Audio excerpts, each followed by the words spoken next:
21 number question हमारा देखिए क्या कह रहा है कि निम्नलिखित में से कौन से कथन प्रयोग के बारे में सही है। आप कथन ए दिया है, प्रयोगों के परिणाम पाठ्यपुस्तक में दिए जाने चाहिए जिसे सभी विद्यार्थी पुष्टि कर सकें। और बी आपका दिया है कि प्रयोगों के परिणाम पाठ्यपुस्तक में नहीं दिए जाने चाहिए जिससे विद्यार्थी स्वयं अवलोकन, जांच पड़ताल तथा सामान्यीकरण कर सके। बात करेंगे सी की, तो प्रयोगों के परिणाम शिक्षक द्वारा बताए जाने चाहिए, विद्यार्थी पुष्टि कर सकें। और डी है, प्रयोगों परिणाम शिक्षकों द्वारा नहीं बताए जाने चाहिए क्योंकि प्रयोग अवलोकन, जांच पड़ताल तथा सामान्यीकरण के बारे में है। तो इसमें देखिए तर्क के आधार पे हमें ऑप्शन चुनना है और 4 ऑप्शन आपके सामने है। इन ऑप्शन के थ्रू हम देखिए बी वाला ऑप्शन को चूज़ कर रहे हैं। बी वाला ऑप्शन दिया गया कि केवल बी और डी, तो ध्यान देखिए बी वाले को, ये आपका रहा बी और ये आपका रहा डी, जो बोर्ड की तरफ से सही किया गया है, यानी कि बी जो ऑप्शन है ये सही है। अगला क्वेश्चन देखते हैं 22 नंबर का। उससे पहले मैं आप सभी को बता दूं कि ये क्लास जो है 24 जनवरी 2023 को जो सीटेट का एग्ज़ाम हुआ था उसके ईवीएस के क्वेश्चन हम जो है कवर कर रहे हैं। तो ये क्लास आपका 3rd क्लास है और आप सभी से मैं कहना चाहूँगा क्लास के लास्ट तक बढ़िएगा, कोई भी क्लास को स्किप ना करें क्योंकि सारे क्वेश्चन जो है सीटेट के नज़रिए से बहुत इंपॉर्टेंट हैं। और जो भी इस चैनल पर नए आए हों या पहली बार विजिट कर रहे हैं वो चैनल को जरूर सब्सक्राइब करें। क्लास अच्छी लगे तो क्लास को भी लाइक करिएगा। तो देखते हैं 22वें क्वेश्चन को। दिया है कि एक पर्यावरण अध्ययन की कक्षा में पत्तियों एवं फूलों के आकारों एवं रंगों को निर्धारित करने की सबसे उपयुक्त विधि है। अब देखिए ए ऑप्शन दिया है आपका, छात्रों की पत्तियों एवं फूलों की विभिन्न रंगीन तस्वीर उपलब्ध कराना। बी आपका दिया है, छात्रों को रेखा चित्र बनाने में संलग्न करना और उनके सृजनात्मक कौशल का उपयोग करना।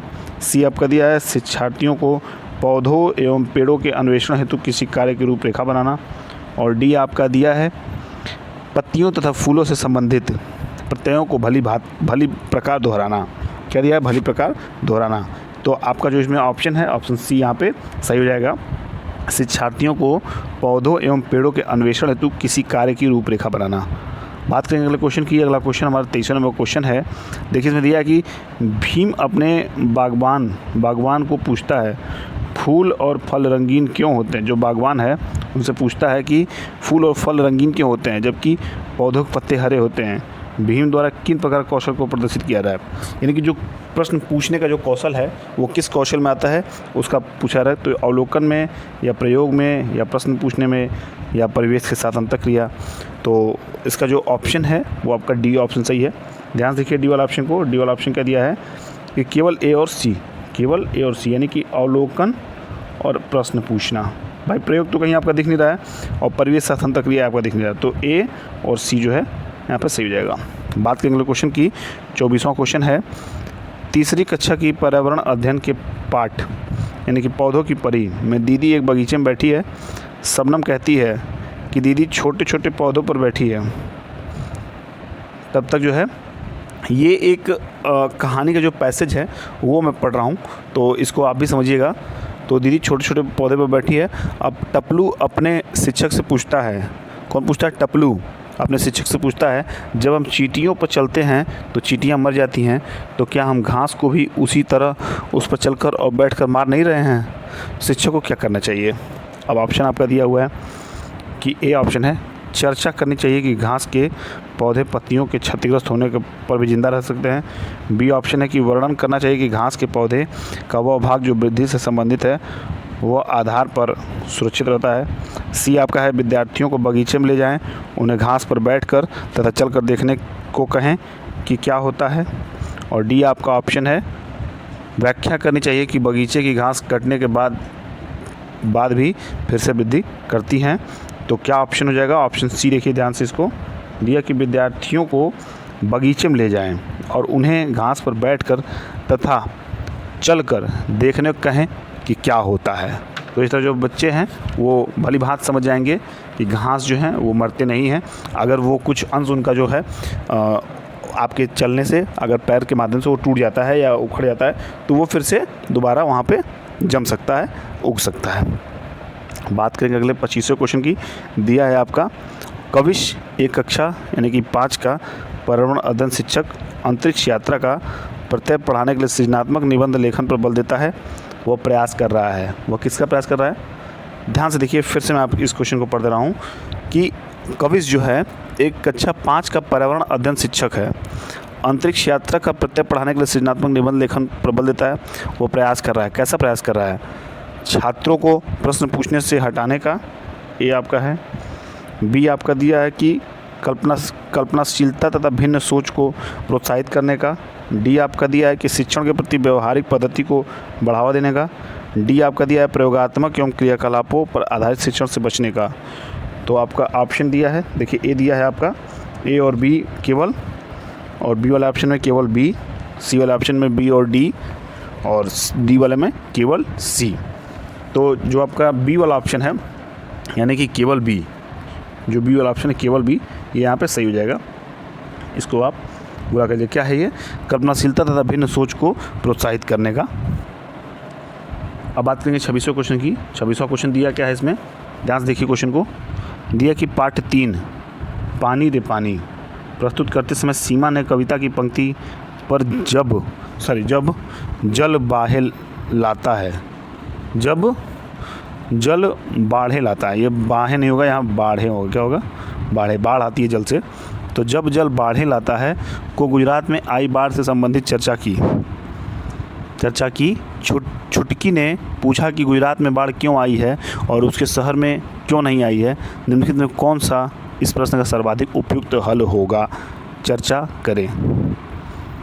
तो इस पे देखिए, पहली बात तो यहाँ आपका देखिए दिया है ऑप्शन ए क्लासरूम डिस्कशन, यानी कि कक्षा चर्चा। क्या हो जाएगा? कक्षा चर्चा। फिर बात करेंगे फोटोग्राफ्स यानी चित्र की, सी बात करेंगे क्रियाशील मॉडल की, और डी बात करेंगे बाढ़ग्रस्त क्षेत्र का भ्रमण। तो इसका जो ऑप्शन हो जाएगा सही वो 3 हो जाएगा। क्या हो जाएगा? क्रियाशील मॉडल। तो जो भी क्रियाशील मॉडल हो उसके आधार पे उस छुटकी को समझाने का शिक्षक द्वारा प्रयास किया जाएगा। बात करेंगे 27वां नंबर क्वेश्चन की। 27वां नंबर क्वेश्चन देखिए क्या कह रहा है। कह रहा है कि कक्षा तीसरी के पर्यावरण अध्ययन के पाठ पानी है पानी, क्या है? पानी रे पानी, पानी है नहीं होगा क्योंकि पिछले मैं बता चुका हूँ कुछ एडिटिंग में दिक्कत आ जा रही है। पानी रे पानी में अंकल ने हिरन और छुटकी को स्टील के गिलास में आम का पन्ना दिया। किसमें? स्टील के गिलास में आम का पन्ना दिया। छुटकी ने कांच के गिलास में कांच के गिलास में पन्ना मांगा, अंकल ने पन्ना कांच के गिलास में पलट दिया। छुटकी बोली, अंकल आपने मुझे कम पन्ना दिया है। पियाजे के सीखने के संज्ञानात्मक विकास के सिद्धांत के अनुसार छुटकी निम्नलिखित में से कौन सी अवस्था में है? तो देखिए ऑप्शन ए दिया है आपका संवेदी पेशी अवस्था, बी आपका दिया है पूर्व संक्रियात्मक अवस्था, डी आपका दिया है मूर्त संक्रियात्मक अवस्था, और डी आपका दिया है औपचारिक संक्रियात्मक अवस्था। तो किसका ये उदाहरण है? ये आपका उदाहरण है पूर्व संक्रियात्मक अवस्था का।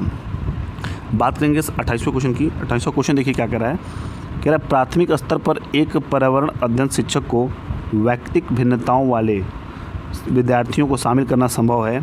ए आपका दिया प्रत्येक को घर के लिए नियत कार्य देकर, बी आपका है क्योंकि यह एक आसान कार्य है, सी आपका है विद्यार्थियों को विषम समूहों में कार्य कराकर, डी आपका है सभी अध्यायों को समान तरीके से पढ़ाकर। अब देखिए ऑप्शन ए दिया है ए और बी, यहाँ पे सी दिया है केवल सी, बी दिया है ए और सी, डी दिया है आपका केवल ए। तो यहाँ पे क्या सी हो जाएगा? यहाँ पे आपका जो सी वाला ऑप्शन है देखिए ध्यान से, यानी कि केवल सी, जो केवल सी है आपका वो यहाँ पे सही हो जाएगा, यानी कि सी वाला ऑप्शन यहाँ पे विद्यार्थियों को विषम समूह में कार्य कराकर। बात करेंगे 29वें क्वेश्चन की। देखिए 29वां क्वेश्चन थोड़ा लंबा है इसलिए थोड़ा पेज बनाने में इसको थोड़ा एडजस्ट किया गया है, फिर भी समझने का प्रयास करिएगा। समा देख नहीं सकती है, उसकी मम्मी उसे रोज़ स्कूल लेकर आती है लेकिन उसे स्कूल आना अच्छा नहीं लगता। वो अपने मम्मी को कहती है कि उसका कोई दोस्त नहीं है और उसे कक्षा में जो पढ़ाया जाता है वह समझ में नहीं आता। समा के शिक्षक को उसके लिए निम्नलिखित में से क्या करना सबसे उपयुक्त होगा? अब देखिए तर्क ए है कि समा से बात करके समझाएं कि उसके लिए पढ़ना महत्वपूर्ण है। बी दिया है आपका कि विद्यार्थियों से बात करके उन्हें समा से दोस्ती करने कहें। सी आपका दिया है कक्षा के सभी विद्यार्थियों के साथ मिलकर समा के लिए महत्वपूर्ण भूमिका निभाने वाले एक नाटक की योजना बनाएं। डी आपका दिया है शिक्षकों के साथ बात करके सुनिश्चित करें कि जो कक्षा में पढ़ाया जाए वह समा को समझ में आए। तो इस तरह जो है ऑप्शन दिया है आपका, ऑप्शन ए आपका है केवल बी और सी बी है केवल ए और बी, सी आप केवल सी और डी आपका है केवल ए और डी। तो जो सी ऑप्शन है इसका, यानी कि केवल सी और डी, वो सही हो जाएगा। यानी कि सी यहाँ पे देखिए, मैं इसको सर्कल कर रहा हूँ, और डी देखिए यहाँ पे, तो सी और डी इसका सही ऑप्शन हो जाएगा। अब देखिए इस क्लास का लास्ट क्वेश्चन, और 24 जनवरी 2023 का जो लास्ट क्वेश्चन है ईवीएस का, उसको हम कवर कर रहे हैं यहाँ पे। दिया कि पर्यावरण अध्ययन के शिक्षण अधिगम में संस्थान के रूप में पाठ्यपुस्तकों का प्रयोग, ये दिया है प्रक्रिया कौशल के विकास में कम प्रभावी है। बी आपका दिया है कि सबको सम्मिलित करने का अवसर प्रदान करता है। सी आपका दिया है विद्यार्थियों में सहयोग को प्रोत्साहित करता है। और डी आपका दिया है नितांत आवश्यक है। तो क्या ऑप्शन सही हो जाएगा? ध्यान देखिए ए वाले ऑप्शन को। देखिए सारे ऑप्शन मैं वही बताता हूँ जो बोर्ड द्वारा सही किए गए हैं। प्रक्रिया कौशल के विकास में कम प्रभावी है। तो इस तरह जो है आपका जो 30वां क्वेश्चन है और 24 जनवरी का जो ईवीएस का सेट है वो यहाँ ख़त्म होता है। मुझे उम्मीद है ये क्लास आपको बेहद पसंद आई होगी, और अगर क्लास अच्छा लगा तो प्लीज़ क्लास को लाइक करिएगा और ज़्यादा से ज़्यादा शेयर करिएगा क्लास को, ताकि जो भी इसके अभाव में हो उनके तक ये क्लास पहुँच सके, वो भी इस क्लास से जुड़ सकें। और अगर ईवीएस ख़त्म हो जाती है तो उसके बाद हम जो है मैथ पे आएंगे। और फिर मैं आपसे सभी से कहना चाहूँगा कि अपनी तैयारी जो है अच्छी रखिए। बहुत ज़्यादा टाइम आपके पास है नहीं, तो ये मान चलिए कि करीब आपके पास जो है अगर 55 दिन है तो 55 दिन में अच्छी तैयारी करिए, बहुत ज़्यादा अच्छी तैयारी हो सकती है। तो मेरी तरफ से ऑल द बेस्ट। फिर मिलते हैं अगले क्लास में, तब तक के लिए बाय बाय, टेक केयर।